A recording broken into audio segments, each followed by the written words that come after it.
What's up, everybody? Welcome back. I'm sorry I didn't make a video last week. Life happens, and I'm going to try to stay as consistent as I can.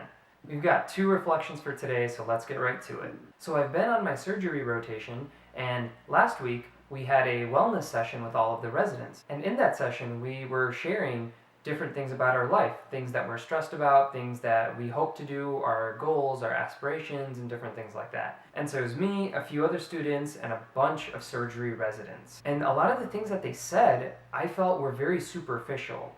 Like people's goals in life were just about having fun and enjoying and vacation, and they really didn't think about life very deeply. And me, on the other hand, someone who's always reflecting, always thinking about life, I was like, these guys are good at what they do and it's awesome and all, but they haven't thought about life at all. There's no development, that personal development aspect to it. So fast track a week and a half, and I have been working quite a lot more than I was at that point, and I was drained out. I wasn't even working as much as the residents were, and even while I was at work, I wasn't doing as many things just because I'm still learning. And while I was driving home on Friday, I was thinking to myself, man, this entire week I have gotten no time to think about anything. When I came home, even if I had time, my brain would be so tired or fatigued or just overworked, I just wanted to relax. And that's when I realized that those surgery residents live like that, except way more intense every single day. I mean, they have to, right? They have to be good at what they do. And that's the point when it really hit me.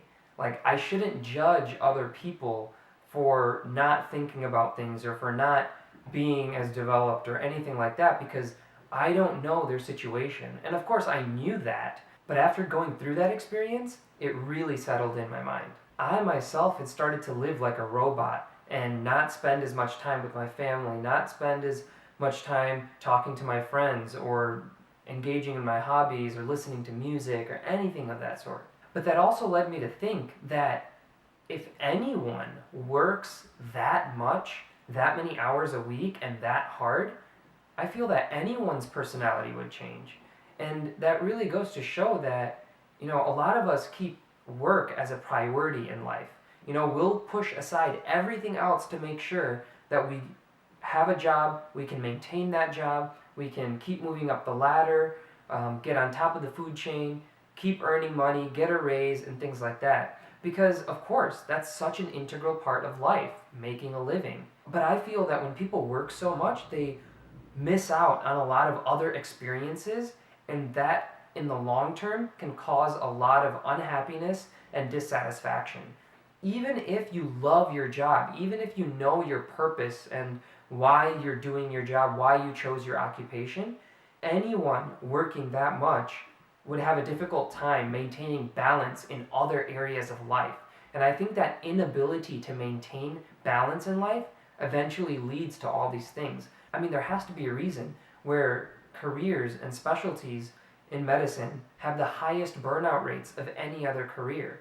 They have the highest suicide rates of any other career. And I know a lot of this information is out there, but I got to experience it firsthand the last 2 weeks. So I thought that was really interesting. More time working, less balance in life, and less thinking about your mind, I feel can lead to all of these downfalls. All right, the second reflection for this week is a TED Talk called Me Too is a Movement, Not a Moment. This TED Talk was by Tarana Burke, who was the founder of the Me Too movement. And it was very interesting to see her perspective and her thoughts on how the movement has played out throughout the world and how media has portrayed it. And there were two things that I really took out of this TED Talk. And the first is when she said that we owe future generations nothing less than a world free from sexual violence. And she believes that we can build that kind of world. And when I first heard this, I was like, dream on. We're never going to live in a world like that. But when I thought about it, it's because of people like her, and it's because of that mentality that these great people have that change happens. Change does not happen by thinking, that's never going to happen. Change doesn't happen by saying, the world's never going to change, or you're never going to be able to make the entire world like that. You might be able to make some people, but not the entire world. That kind of mentality is where change stops. It stops before it even starts. And so hope, at the end of the day, combined with action, I think is the real way that we can create change in the world. And the second point that she said that I really found interesting was when she said that the people with privilege and power can use their advantage in a positive or a negative way. It can be used to prey on people who are less privileged or who have less power than you. Or it can be used to build and serve. And I really love that concept because if you remember, the first video that I did was talking about power and privilege, and we talked about how nothing helps more when the privileged people stand up for those who are not as privileged. And I think this is exactly what she was trying to get at. Most of these incidents that we hear are because of this power imbalance. And I think that power imbalance is going to be there no matter what. The solution isn't to get rid of the power imbalance. The solution is to get rid of the respect imbalance. It's the fact that we can't treat another human being with the same amount of respect because fame, money, position, power, privilege get in the way. And so I think that's a calling to all of us. I mean, every single one of us has some kind of power or privilege in a certain way. Whether it's our ethnicity, race, language, gender, orientation, views on politics, anything. We don't have to be the CEO of a company to have power. We don't have to be sitting in a seat of power to say that I have power. We all have power and privilege in different ways. And I feel if we recognize that power and then use that to stand up for people, to build and serve people, that is how we're going to create this future that we want to create. I mean, it's a really interesting concept, right? Using power to serve people.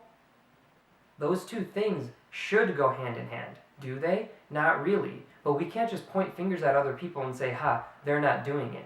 We have to be the creators of change. We have to be the change that we want to see in the world. So I really loved that TED Talk, and until this day, I didn't know who created the movement, and it was really interesting to see it from her perspective. To be able to see people who can take all the crap in the world, to take all the stuff that media twists and misrepresents, and to still be able to stand strong, even after going through so many hardships and trauma, to be able to push through all of that and inspire other people to create that change and to stand up on their own 2 feet and feel dignified, that's amazing. That's respect, all the respect to her. And that's it for today, everyone. Just a really quick announcement. It's finally December, and as I've promised, on December 25th, on Christmas, I'm going to release the PDF of Mind Mirror, so stay on the lookout for that. I'm really excited. Spread the word, spread the message. That's going to be my Christmas present to you, and I think it's a cool way to start off the new year as well.